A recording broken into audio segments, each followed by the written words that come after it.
Is there other stuff that you just have not shown? Yeah, well, everything couldn't make the. It was 4 episodes. Right. So it was a lot. You had to pick and choose things. Like even in an area where he chooses to date people who he knows previously dated someone. He has a baby by a woman that was dating Tupac. Rappers, if there was any beefs, they would have like diss tracks. Yeah. It would be the diss tracks. Now it's just like a docuseries. This one, the timing was, I knew what it was going to turn into. The day will come when we will name names other than Sean Combs, and there's a lot of names. It's a long list already. And of course, I already know who some of these individuals are, but because of the nature of this case, we're gonna make damn sure that we're right before we do that. But the names that we're gonna name, assuming that our investigators confirm and corroborate what we've been told, are names that will shock you. Until the FBI told them, yo, we think that's for you.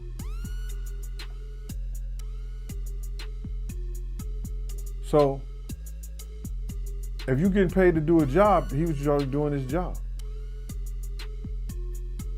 So that's why I think he did it. So I want to backtrack, my man, because you made a comment and you said something that you never said on my platform before. You did say on my platform before that you believe Puffy, he was the target, but you never said that. Because if they got some tapes out there and it's with some underage, whether it's celebrities or not, it's gonna be crazy, bro. It's gonna be real crazy. And they're gonna have to bring that to forefront because the prosecutor's gonna want those tapes. And they're gonna do whatever they have to do legally to get those tapes. No ifs, ands, and buts. 50 Cent's documentary didn't just reopen the conversation around Sean Diddy Combs. It quietly shifted the spotlight onto everyone connected to him. As the series surged to the top of Netflix's charts, public scrutiny intensified across the industry. But amid the noise, one familiar voice went noticeably quiet. Snoop Dogg, typically outspoken and highly active online, offered no commentary at all. In media culture, silence during moments of crisis often speaks louder than any public defense. It leaves a lingering question hanging in the air whenever controversy erupts.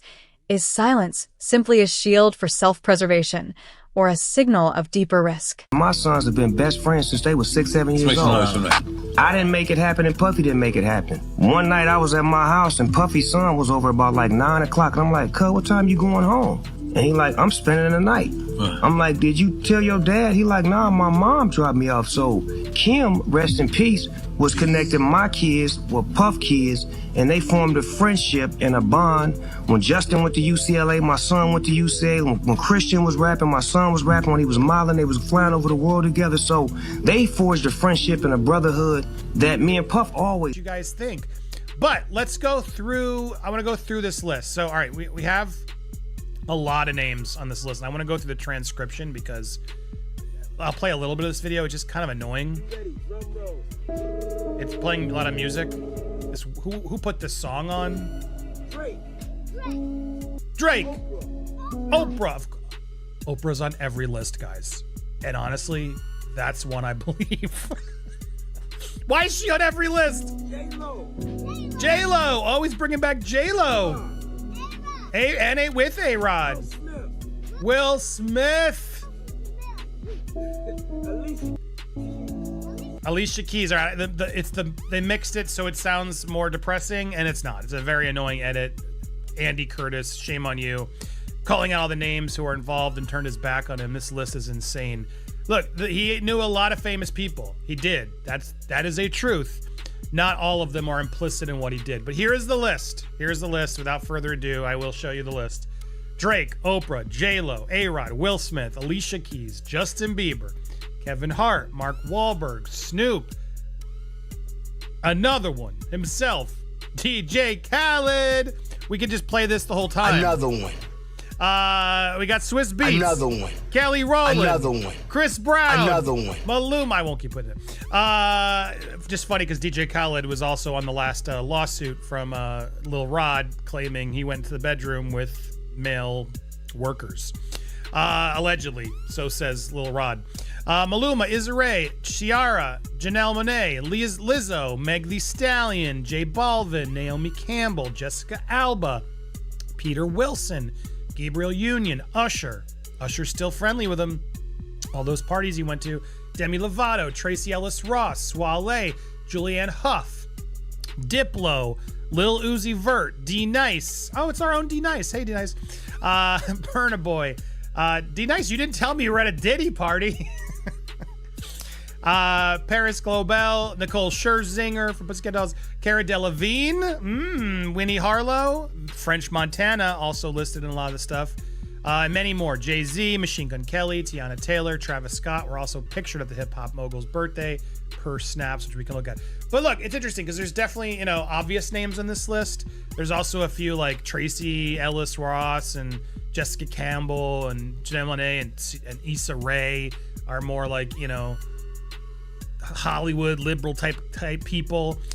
He's got a lot. It's just a very big list of folks. Do I believe everybody on this list was involved in something debaucherous? No, I don't. When you look at the footage of the party, like he does this a lot where he has like these fancy ones that he takes photos of for everyone to see. So and what the vibe I get is he wants, he throws these big parties. He's known for the parties, that's clear. And I believe he was throwing really big celebrity parties that were, look great, look like, super weddings. When you show up to a party, you got amazing decor and drinks and things. No doubt. I believe he was doing these events too. Like he clearly threw... 50 Cent's documentary didn't just reopen the conversation around Sean Diddy Combs.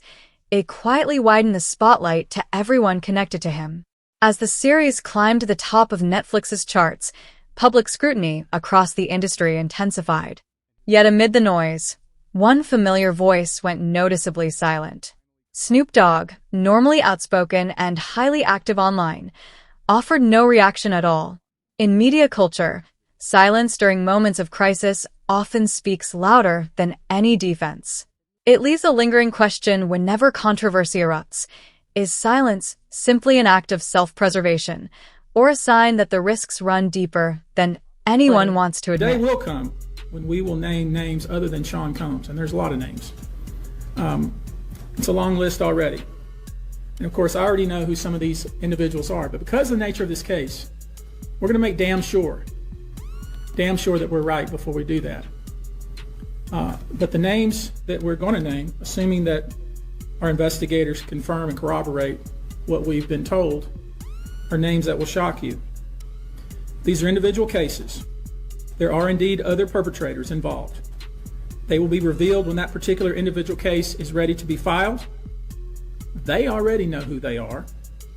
And I'm talking here about not just the cowardly but complicit bystanders. That is, those people that we know watched this behavior occur and did nothing.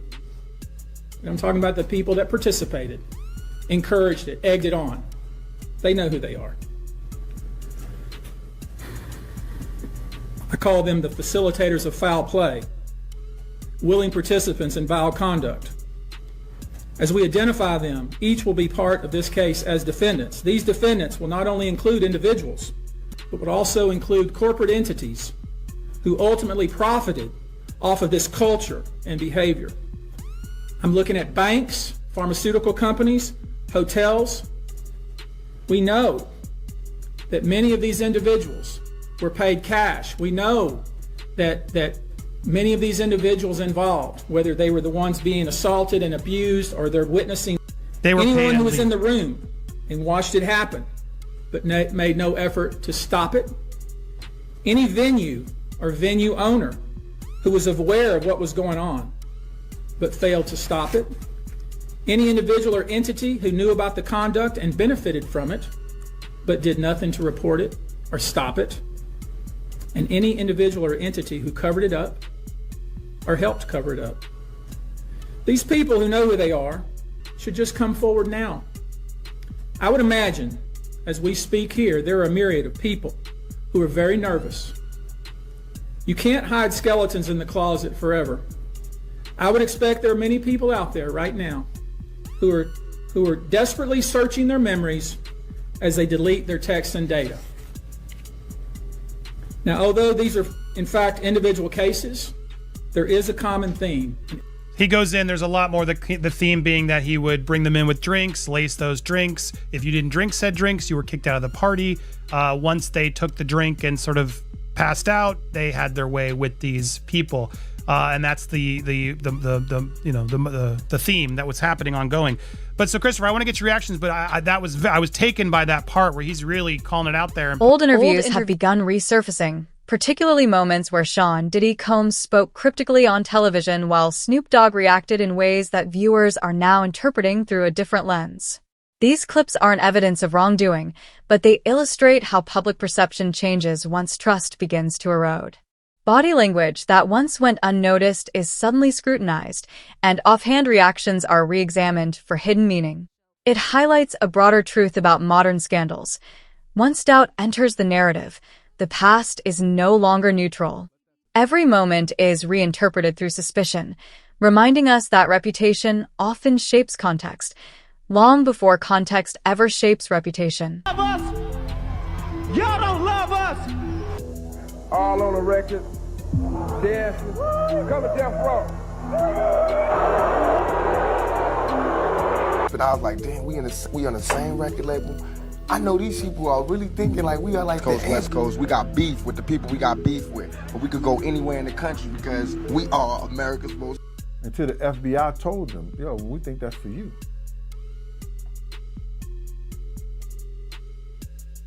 So, if you're getting paid to do a job, he was already doing his job. So that's why I think he did. So I want to backtrack, my man, because you made a comment and you said something that you never said on my platform before. You did say on my platform before that you believe Puffy, he was the target, but you never said that the police told Puffy that he was the target. Elaborate on that. The FBI told him that. Phil Carson said that in the dossier. He said, I went to Sean Combs. He was reluctant to speak to me. But when I told him that we believe the hit was for you, he said that's when Puff gave him his attention. The FBI, Phil Carson. Wow. He investigated the case. He was the one that said that the LAPD definitely, those rogue cops, had something to do with the murder of Biggie Smalls. They did the murder and planned the murder of Biggie Smalls. They were seen at the Peterson Museum. They were seen picking up bullets at a crime scene, picking up shell casing. This is the FBI agent saying this. So now, he told Puff that he believed it was for him. So a few days ago, man, I seen a news clip that was from the LA local news, man, and they showed this on March 9th, which was the anniversary of Biggie's murder. And they said that Amir Muhammad lives in Atlanta now and he does real estate. Do you think Amir Muhammad will ever come out and speak? Why would he? Why should he? What are you gonna say? What are you gonna say? Yeah, I killed him. oh, yeah, I had something to do with it. He's gonna stay far away from it as he can. Murder don't go away. You understand what I'm saying? The statue of murder is always there. They'll come get you 30, 40 years from now. If he's still around when the statue at those cases being sealed is up, then he gonna have to talk or say something. But those cases, that case was sealed. Until they say that the case is closed or solved, that information stays sealed. But that information is what we need to get the killers in jail. They sealed the evidence that we need to put the killers behind bars. Because you know why, and that's what, if you've seen that program like you said, he said that it would have cost LA $400 to $600 million for their officers being rolled and killing the notorious Big. Do you think Biggie and Puffy had a good relationship before? Claims from Suge Knight about the night Tupac Shakur was shot have resurfaced, reopening wounds that never fully healed and reigniting tensions decades later. Knight has pointed to what he describes as unusual absences, emotional reactions, and unexplained behavior from Snoop Dogg during key moments surrounding that night. These claims remain disputed and unproven, yet their continued reappearance underscores how many questions from that era were never truly resolved.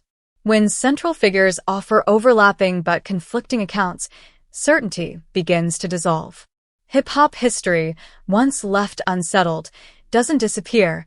It lingers in the background, waiting for the right catalyst to resurface and force old stories back into the light. A Diddy and another Mill. They say the other Mill is an A-list celebrity. I would wonder if he's white or black. And if I'm looking at any black guys that are A-listers that's bigger than Diddy, it's only one that I could come up with. And there's a few I could come up with. Will Smith, he's bigger than Diddy. I would think Nick Cannon is bigger than Diddy. Who else on the black that are black actors or black in the business that's an A-lister that's bigger than Diddy, that's black? That's hard to think. But then if you got the A-listers, you know, you got to realize he ran with that black, that Rat Pack. And I don't want to even say their names because they said I got their names wrong last time. What's his name? Kushner? What's the other guy? Leonardo? Yeah, his name.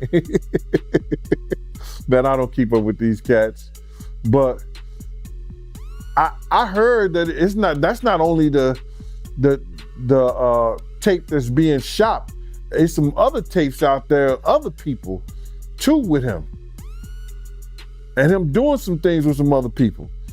So it's quite a few tapes that might be out there, what they're hearing. And I don't want to see the tapes, but I want to know if they really true. Because if they got if they got some tapes out there and it's with some underage, whether it's celebrities or not, it's gonna be crazy, bro. It's gonna be real crazy.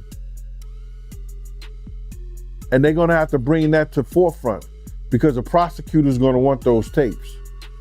And they're gonna do whatever they have to do legally to get those tapes. No ifs, ands, and buts about it. So we just better hope for his sake, that's just a bunch of bull crap. But then there's lawyers out there saying, yeah, the tape does exist. Lawyers got on television to say the tapes exist. I don't really know or trust that because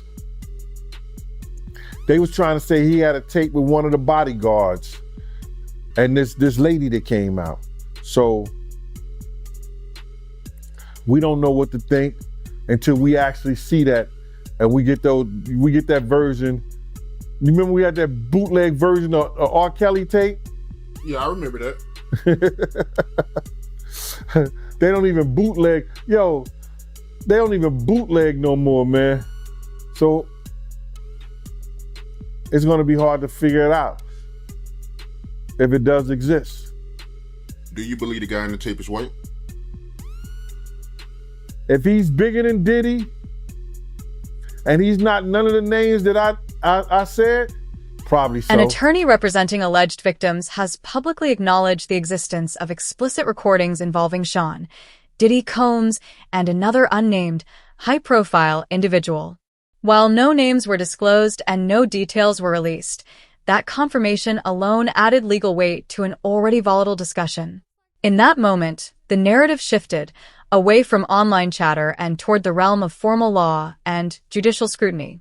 But where transparency ends, speculation inevitably begins. When information is sealed and silence takes over, tension grows and rumor rushes in to fill the gaps. It's in that space between what's confirmed and what's withheld that uncertainty thrives, reshaping public perception long before facts are fully revealed. Dialogue. We spoke about that on your show. I said if they really wanted him, all they had to do was review those civil lawsuits. And once they find the criminal activity in those, they could bring him in. Now, did the Federal Bureau of Investigation in Miami do it? No, they didn't. Did California do it? No, they did not. The Southern District of New York, they took it upon themselves and put on that raid and everything based on the information they found in Cassie lawsuit and the information they found in Little Rod lawsuit. But all this is bigger than Diddy. It's bigger than Diddy, bro. Cause you know who else they was doing investigation on during that whole time period? It was the mayor and the politicians in New York City. They turn around and give him the key to the city. All the mayor people that he brought on here in New York City are all resigning. They all resigning. People ain't gonna tie this together, but if you look at it, you have to say, because of Mayor Adams and his relationship with Diddy, it brought on the Southern District of New York to start investigating Diddy on civil lawsuits that was put against him. Because the feds is going after all these politicians in New York City. Yeah, the feds revealed that, anybody that, participated in any, criminal behavior at his freak-offs, they're going to pursue. Listen here.